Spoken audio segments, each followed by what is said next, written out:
The fiery rescue. The spaceship spun out of control, fire bursting from its broken engines. Commander Jake Carter gritted his teeth, his hands gripping the controls as he tried to steady the crash. Red warning lights flashed all over the cockpit. The planet below grew closer and closer. "This is bad, really bad," Jake muttered. His ship tore through the sky, crashing into the strange world with a deafening boom. Smoke and fire surrounded the wreckage, but Jake was alive. He coughed, unbuckling himself from his seat. His head pounded, but he had no time to rest. He grabbed his survival pack and pushed open the broken hatch. Outside, the air was thick with smoke. The sky was dark, filled with the sound of distant explosions. A massive battle was happening nearby. Strange alien creatures fought with glowing weapons, their war cries echoing across the land. Jake crouched behind a rock, his heart racing. He had landed in the middle of a war zone. This was not good. Then he saw her. A tall, slender alien woman in a flowing silver robe stood in the middle of the battlefield. Her long blue hair whipped in the wind, and her silver eyes were wide with fear. She was surrounded by monstrous warriors, huge, armored beasts with sharp claws and glowing red eyes. Jake didn't understand what they were saying, but he could see the fear in the woman's face. She was trapped. The warriors raised their weapons. She was going to die. Jake's instincts kicked in. He couldn't just stand there. He pulled out his plasma pistol and charged forward. "Hey, over here," he shouted. The warriors turned, snarling at him. One of them lunged, swinging a massive blade. Jake dodged just in time, rolling to the side. He fired his pistol, the blue energy bolt striking the creature's chest. The warrior roared in pain and fell. Jake grabbed the alien woman's wrist. "Come on, we have to go." She stared at him, shocked. Who are you?" Her voice was soft, but filled with urgency. "No time for that. Move." They ran through the battlefield, dodging explosions and enemy fire. Jake's heart pounded. The enemy was chasing them. Then, boom! A fiery blast sent them flying. Jake hit the ground hard, pain shooting through his body. His vision blurred, but he forced himself up. A shadow loomed over him. The largest warrior stood before him, a cruel smile on his monstrous face. He held a massive, glowing spear. "You should not have interfered, human," the creature growled. Jake reached for his pistol, but he was too slow. The warrior thrust his spear forward. Pain shot through Jake's side. The world started to spin. The last thing he saw was the alien woman kneeling beside him, her silver eyes filled with fear. Then, everything went dark.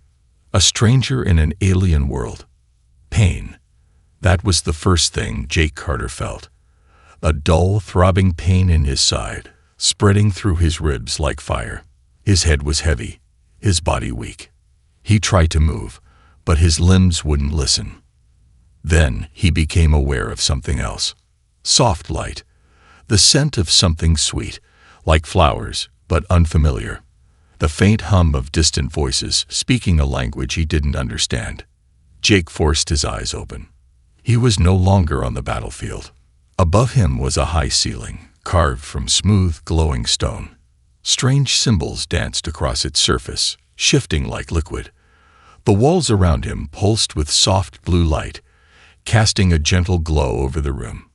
He was lying on a bed, soft, unlike anything he had ever felt before. A thin, shimmering blanket covered him. His wounds were wrapped in golden bandages that seemed to hum with energy.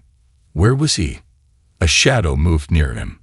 Jake turned his head, his muscles stiff with pain. A figure stood by his bedside. A woman, tall and graceful.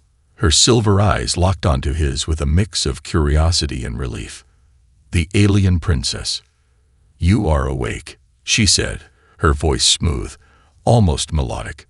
Jake groaned, pushing himself up slightly. "Where am I?" "You are in the royal healing chamber of Zelveran," she answered. "You were gravely injured. You saved my life. And for that, I owe you mine. Jake blinked, trying to process her words. Zelvaran. The war. Those creatures. He winced as pain shot through his ribs. She placed a gentle hand on his shoulder. You must rest. Your body is weak. Jake shook his head. No. I need to know. Who were they? Why were they trying to kill you? The princess hesitated, glancing toward the door as if expecting someone to enter. Then she stepped closer, lowering her voice. They are the bravery, she whispered. A ruthless warrior race. They seek to destroy my people and take our world as their own. They believe I am the key to their victory. Jake frowned. Why? Before she could answer, the door to the chamber slid open with a soft hiss. A tall figure entered, clad in deep violet robes. His face was sharp, his expression unreadable. Behind him, 2 guards in dark armor stood at attention. Jake didn't like the way they were looking at him. You should not be awake, the man said coldly. Human, your presence here is dangerous. The princess turned sharply toward him. He saved my life, High Chancellor. We owe him our protection. The High Chancellor's eyes narrowed. Protection is a luxury we cannot afford. He has brought attention to our kingdom. The bravery will come for him next. Jake clenched his jaw. Well, that's great news. The princess stepped closer to him, her expression firm. I will not let them harm you. The Chancellor sighed, rubbing his temple. You do not understand, Your Highness. He is a threat not just to himself, but to all of us. He must leave before it is too late. Jake felt a chill run down his spine.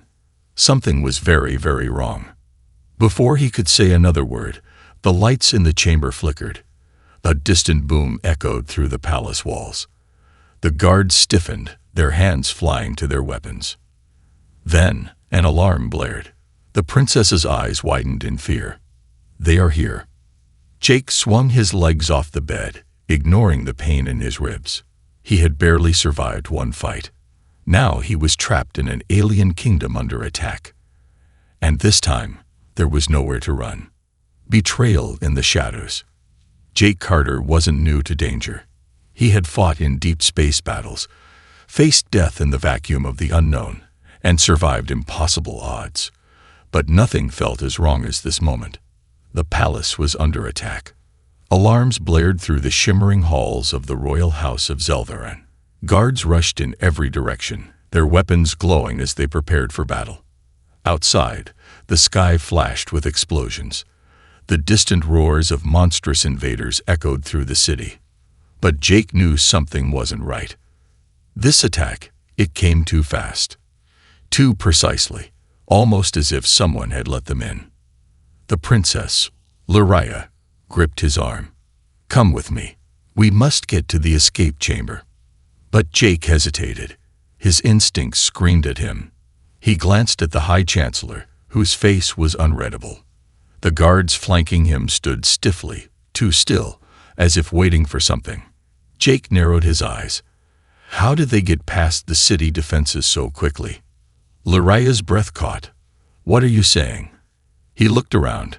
The guards, the Chancellor, the timing. This was an inside job, he said. Someone betrayed you. Luraya's silver eyes darkened, her fingers tightening around his sleeve. That is not possible. My father's guards are loyal.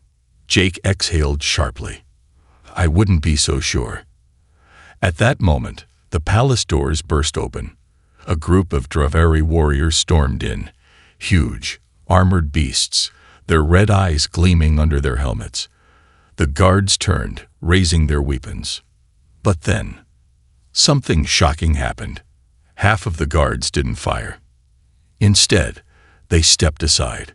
Jake's blood ran cold. The palace's own soldiers were working with the enemy. Luraya gasped.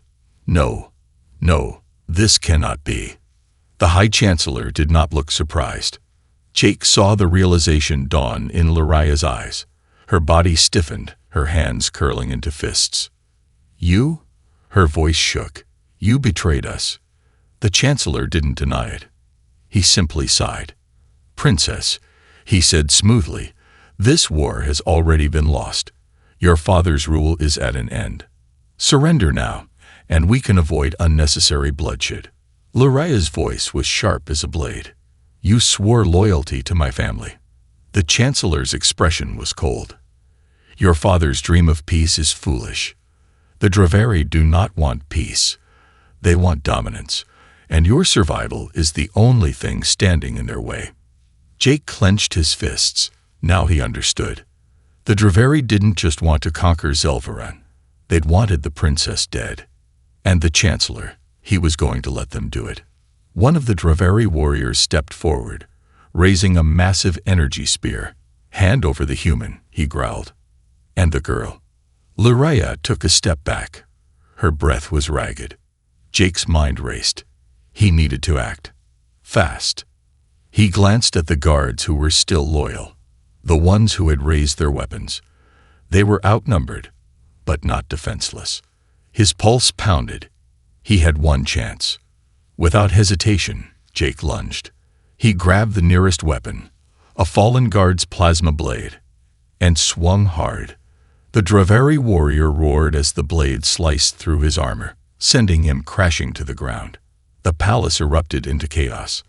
The loyal guards opened fire. The betrayers turned on their own. The air filled with the sound of energy blasts and battle cries. Luraya grabbed Jake's arm, her eyes blazing with determination. "We need to get to the vault." Jake gritted his teeth. "What's in the vault?" She didn't answer. She just ran. And Jake ran with her, through the burning halls, past the falling guards. Behind them, the Chancellor's voice rose above the battle. "Don't let them escape." The chase had begun. Jake had no idea what was waiting for them in the vault, but he knew one thing for sure. If they didn't get there first, neither of them would live to see another sunrise. The assassin's blade. The corridors of the palace were alive with chaos. Blaster fire, the roar of dying warriors, the crackling hum of energy blades slicing through the air. Jake Carter ran, pain throbbing in his ribs with every step.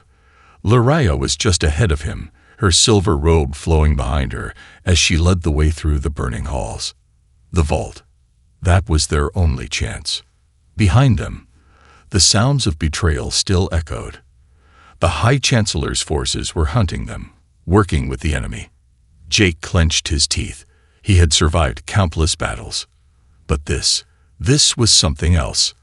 A kingdom rotting from the inside. A war where trust itself was a weapon. Luraya glanced back. "We're close." Jake barely heard her. His instincts screamed at him. Something was wrong. His combat training had kept him alive in countless deadly situations, and right now, every nerve in his body told him. They were being watched. Not by soldiers. Not by the Dravari. By something else. The moment they turned the next corner, Jake saw it. A figure dropped from the ceiling in a blur of movement, cloaked in darkness, moving like a shadow. The assassin. Jake barely had time to react. A flash of silver. A dagger, gleaming in the firelight.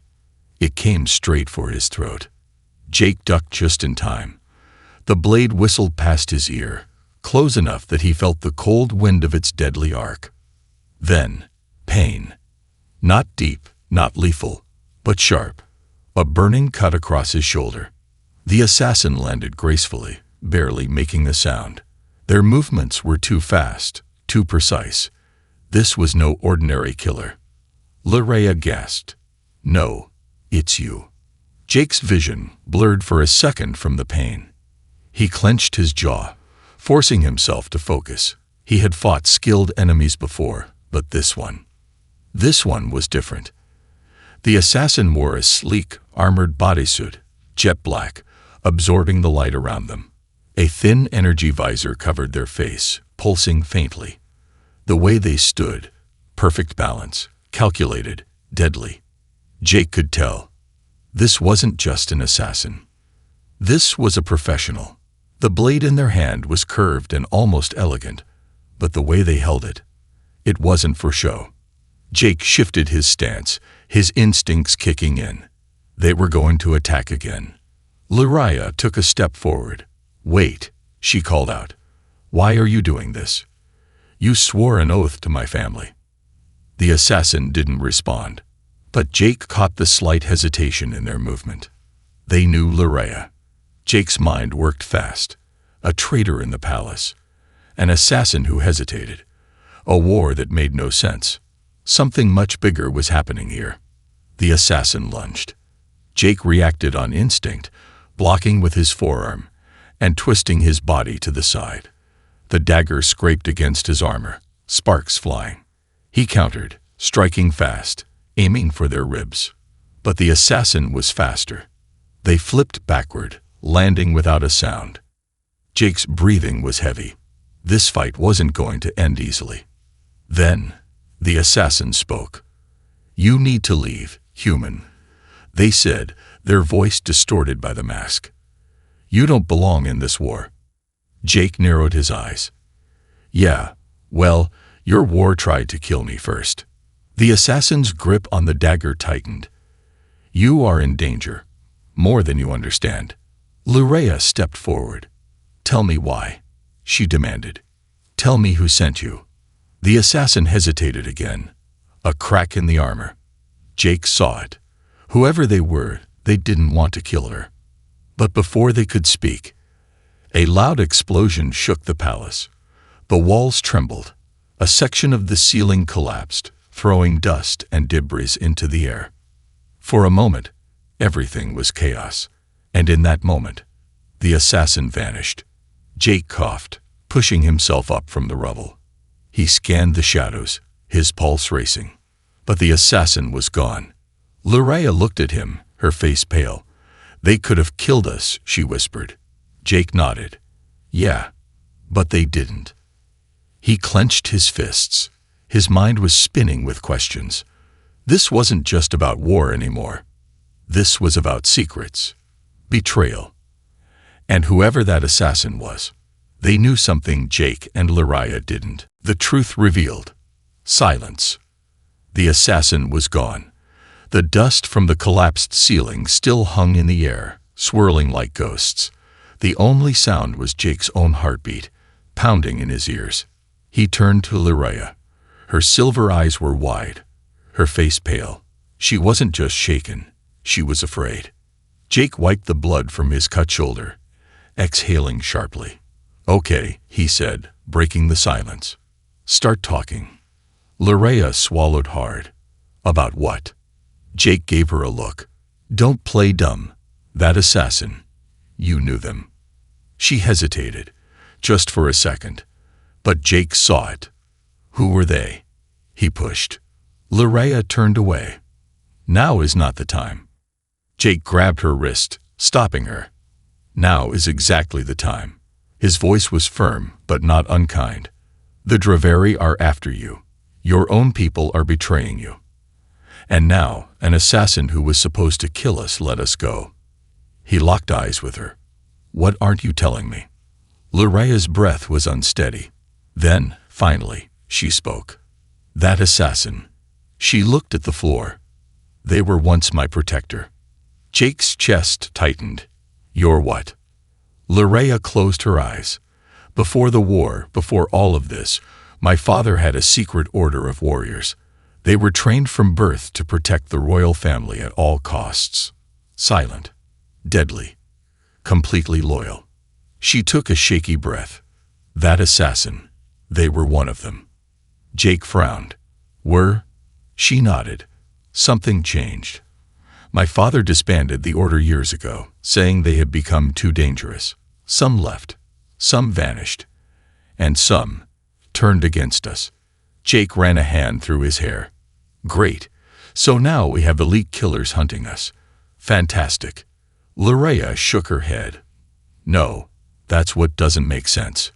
She looked at him, her expression full of conflict. "If they were sent to kill us, they should have. But they didn't." Jake exhaled. "Yeah, that's what's bothering me too." Something bigger was happening here, and Jake didn't like being in the dark. Before they could say another word, a deep rumble shook the palace again. The attack outside was getting worse. They had wasted too much time. Larea grabbed his hand. "Come. The vault is close." Jake nodded and followed. They ran through the winding corridors, dodging fallen debris and flickering energy lights. The deeper they went, the quieter it became. Until finally, they reached the vault. A massive door stood before them, shimmering with golden light. Strange symbols flickered across its surface, shifting and glowing like they were alive. Larea pressed her palm against it. The symbols reacted, glowing brighter, scanning her hand like a living entity. Jake watched as the door rumbled open, revealing a dark chamber inside. A hollow, eerie hum filled the air. Jake stepped inside and froze. At the center of the vault was a floating sphere of blue energy, pulsing, shifting, almost breathing. Jake had seen a lot of strange things in the universe. But this was different. He turned to Larea. "What is that?" She hesitated. "The reason the bravery want me dead." Jake's jaw tightened. "Start explaining." Larea stepped closer to the glowing sphere. Her expression was unreadable. "This is the Celestine core." Jake blinked. "I don't know what that means." Larea sighed. "It is ancient, older than my people. A source of energy beyond anything the universe has seen." She turned to him. "Whoever controls it, controls everything." Jake suddenly felt the weight of the situation hit him like a meteor. "This isn't just a war," he muttered. "It's about power." Larea nodded. "The bravery will destroy worlds to claim this." Jake exhaled. "Let me guess. You're the only one who can use it." She gave a small, sad smile. "Not quite. But I am the only one who knows where its true power is hidden." Jake ran a hand down his face. "Of course you are." Before he could ask anything else, a deep metallic voice echoed through the vault. "Step away from the core." Jake spun around. The High Chancellor stood at the entrance, flanked by bravery warriors. And the assassin. Their blade was drawn, their stance ready. But their hands were shaking. Jake saw it. They didn't want to do this. The High Chancellor stepped forward, his expression cold. "It's over, Princess." Larea stood her ground. "You swore to serve my father." The Chancellor's lips curled. "Your father is dead." Larea froze. Jake felt his stomach drop. "What?" The Chancellor's eyes gleamed. "His palace has fallen. The bravery took it an hour ago. Their flag flies over your home now." Larea's hands trembled. Her breathing became ragged. Jake's fists clenched. He knew pain when he saw it, but there was no time to mourn. Because right now, they had a bigger problem. The Chancellor raised his hand. "Take them." The warriors surged forward. Jake's heart pounded. No way in hell was he letting this end here. He grabbed Larea's wrist and pulled her behind him. His mind raced. They were trapped, outnumbered, and behind them was a powerful artifact everyone wanted. No weapons, no backup, no way out. Except one. Jake glanced at the assassin. Their hesitation. Their hands still trembled. This was his only chance. Jake took a deep breath and did the craziest thing he had ever done. He lunged straight at the assassin. Would they kill him, or would they switch sides? There was only one way to find out. The battle for the princess. Time seemed to freeze as Jake Carter lunged toward the assassin. He felt his muscles burn, his heart racing in his chest. The High Chancellor's words echoed in his mind. "Take them." Jake's instincts screamed at him. He had no time to think. He had to act. The assassin's weapon was raised. But the hesitation was still there. Their eyes, hidden behind the mask, flickered with uncertainty. Jake wasn't sure if they were about to kill him or save him, but he didn't care. This was his shot. He slammed into the assassin with all his weight, knocking them off balance. They stumbled back, but quickly recovered, their blade flashing. Jake's hand shot out, grabbing their wrist in a desperate attempt to disarm them. But their strength was overwhelming. They were fast, trained, and deadly. For a brief moment, he felt like a small, helpless animal facing a predator. But then, the assassin's blade stopped midair. They didn't pull back. They didn't strike. Instead, they looked at him. And for the first time, Jake saw something. Fear. The assassin's breath was ragged. Their grip on the blade faltered, just long enough for Jake to twist their wrist and disarm them. The weapon clattered to the floor. Laraya's voice broke through the tense silence. "Jake, what are you doing?" The assassins stepped back, their bodies stiff with indecision. "I can't," they whispered, their voice shaking. "I can't kill you." Jake's pulse raced, but he didn't relax. "Who sent you?" The assassin didn't answer at first, but their shaking hands lowered to their sides, and they looked at Laraya. "I was supposed to end this," they said quietly. "To end all of you." Laraya's face was filled with confusion and disbelief. "Why? What happened to you?" The assassin dropped their head, their voice barely above a whisper. "The order was shattered. We were meant to protect the royal family. But your father betrayed us." Laraya's face went pale. "My father?" The assassin nodded, their voice full of regret. "The core. It was never just about protecting your people. Your father sought its power, just like the bravery. And when he realized what the core could do, he chose to use it. He sold us out." Laraya staggered backward, her breath catching. "No, that can't be true." Jake's mind raced. The pieces of the puzzle were falling into place. The core was more than just an artifact. It was a weapon, one so powerful that it could change the fate of entire worlds. And Laraya's father had been willing to sacrifice his own people just to control it. "No," Laraya whispered again. "This can't be true." But the assassin's voice was firm. "It is. He made his deal with the bravery. He planned to use the core's power to crush anyone who stood in his way, including you, princess." Jake's hand clenched into a fist. "So why didn't you finish the job?" The assassin turned their head, their eyes filled with an emotion Jake couldn't quite place.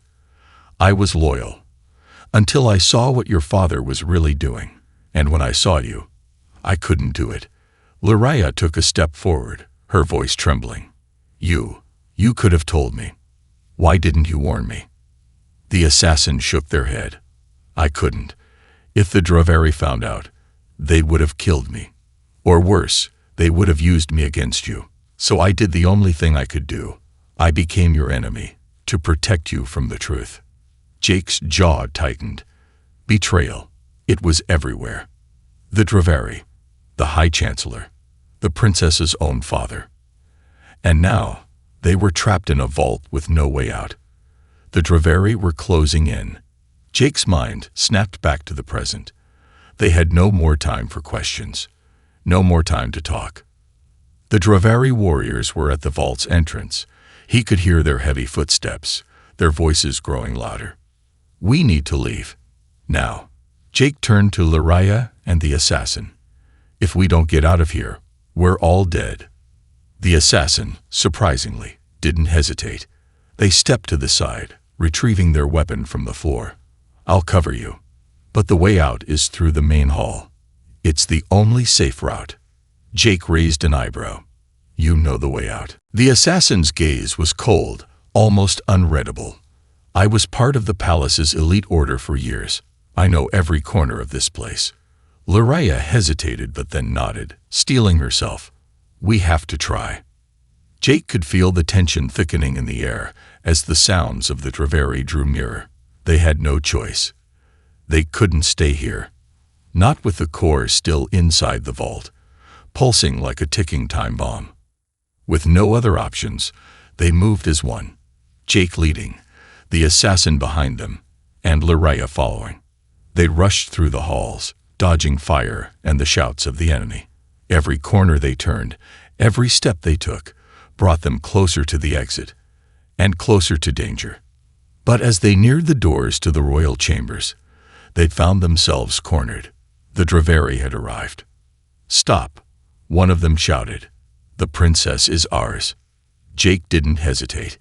He turned to the assassin. "Cover us." The assassin nodded, stepping forward, and with a flick of their wrist, they threw a blinding energy grenade toward the Dravery. The explosion sent them flying back, buying them precious seconds. "Move," Jake shouted. They ran, but as they reached the exit, the High Chancellor stepped out from the shadows, blocking their path. "No one leaves here alive," he sneered. Luraya's eyes flashed with defiance. "You betrayed us all, Chancellor. It ends now." Jake's heart pounded in his chest. The final battle had begun. The final stand. The cold air of the palace courtyard bit at Jake's skin as he stepped forward, his pulse thundering in his ears. Behind him, Luraya was breathing hard, her expression fierce. The assassin stood to his left, poised and ready, eyes scanning the surroundings like a predator. But in front of them, standing tall in the doorway, was the High Chancellor, the man who had betrayed everything, the man who had sold out his own people for the power of the core. "You won't win, Commander," the Chancellor sneered. "The Dravery are already on their way. Your death will be the final seal on this kingdom's fate." Jake clenched his fists, the weight of his gun heavy in his hand. The Dravery were closing in, but this was personal. He wasn't just fighting for survival anymore. He was fighting to make sure that everything he had risked, everything they had fought for, wasn't in vain. Luraya's voice cut through the tension. "It ends here, Chancellor. Your reign of betrayal is over." The Chancellor's lips curled into a smile, but it was cold, hollow. "You have no idea what you're up against, Princess." He turned to face the advancing Dravery warriors. "You should have stayed silent. The Dravery won't show mercy. I won't show mercy." Jake felt the pressure building in his chest, but he didn't move. He had to be smart. They couldn't take on all of them head on. "Now," Jake shouted. The assassin dropped low, throwing a barrage of energy blades with deadly precision. The Dravery fell back, their armor sparking as they deflected the attacks. But they weren't stopping. Jake and Luraya bolted toward the Chancellor. The air around them seemed to vibrate with the electricity of the confrontation. The final showdown was here, and there was no more running, no more hiding. The High Chancellor's eyes gleamed with utter confidence as he raised his hand. "Take them." In an instant, the Dravery surged forward. Weapons clashed in an explosion of sparks and energy. Jake ducked beneath a blaster shot that whizzed by his head, rolling to the side as a Dravery warrior swung a heavy axe toward him. With a swift movement, Jake grabbed the axe's handle, twisting it out of the warrior's grip and slamming his elbow into their chest. Behind him, Luraya was fighting too, her agility and ferocity unmatched. She slashed through the Dravery ranks with the grace of a royal trained in battle. But the High Chancellor wasn't finished. With a growl, he pulled out a blazing energy blade, its glow casting sharp shadows across his face. "You think you can stop me?" he spat. "You have no idea what you're dealing with. The core's power is mine. I will reshape the universe itself." Jake saw the unwavering ambition in the Chancellor's eyes. He had no intention of losing. The assassin, now fighting side by side with them, seemed to vanish into the crowd of enemies, striking from the shadows. Their movements were precise, lethal. But Jake and Luraya had one advantage. They were fighting for something bigger than themselves, and that gave them the strength to keep going, to keep pushing forward. With a roar, Jake collided with the Chancellor. The High Chancellor's energy blade buzzed as it came down toward him. Jake barely dodged, feeling the heat of the blade just inches from his face. He grabbed the Chancellor's wrist, twisting it to the side and forcing him to drop the weapon. The Chancellor's eyes widened. "You think you've won." He spat blood at Jake's feet. "You're too late." But Jake didn't stop. With one swift motion, he knocked the Chancellor to the ground, disarming him completely. The battle raged around them, but this was the moment they had all been waiting for. Luraya stood over the Chancellor, her hand raised high, ready to strike. The Dravari warriors were faltering, and the High Chancellor's power had been broken. For a long, agonizing second, there was silence. Then, Lyraya spoke, her voice shaking with determination. "This is for my people." With a swift strike, she brought her blade down. The Chancellor let out a final scream as he fell silent, his ambitions crumbling into nothingness. The Dravari warriors froze, uncertainty rippling through their ranks. Their leader, now defeated, was no longer a threat. But the fight wasn't over yet. Jake stood, his legs heavy with exhaustion, his wounds a dull ache in his body. The Dravari still surrounded them. They hadn't won. Not yet. "We can't hold them off much longer," the assassin said, their voice low, yet full of resolve. Jake's mind raced. There had to be a way out. They had to get the core, and they had to stop the Dravari from claiming it. The fate of the kingdom rested on this one moment. But then, something unexpected happened. The ground shook. The walls trembled. A massive ship appeared overhead, huge, sleek, with the markings of Zelvaran's royal fleet. Lyraya looked up, hope flickering in her eyes. The fleet. They came. The Dravari hesitated, looking between each other, unsure of what to do. They had no backup. They had no chance against the royal fleet. Jake turned to Lyraya. "We did it." Lyraya's eyes were filled with tears. You saved us." As the royal fleet's ships rained down from the sky, the Dravari began to retreat. Their forces scattered, their once certain victory turning to dust. Jake watched as the remaining invaders fled, defeated and broken. The battle was over, and the core, now safe, would never fall into the wrong hands again. The final stand had ended, and they had won.